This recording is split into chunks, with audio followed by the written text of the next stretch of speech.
about to look and tell us who went further, so. Ron wins by a foot.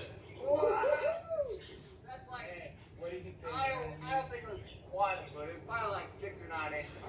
Alright, after reviewing the footage, looks like Uncle Ron went 1 foot further than I did. He is your world record Home Depot long distance jumper. I do challenge him to a rematch, but congrats, Ron.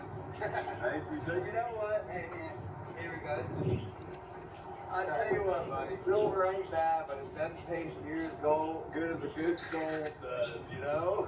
Hell yeah. Is this my trophy? That was impressive shit, Ron. Ooh, that's going above the fireplace. Hey, until next time, we got a rematch. Thanks for doing that with me, There's man. always going to be a rematch. I know a lot of pussies that wouldn't do that with me, so. Well, that's the thing is, a lot of places be like, oh, I won, we're never going to do it again. It's gonna be something that we want all you folks at home too, man. The world record's out there for anybody. Yeah, it doesn't have to be me or him. Yeah, Ron just hold my started rookie. this trend doesn't mean you guys can't go. Come for you, Ron. Build a ramp and try to send it further than us.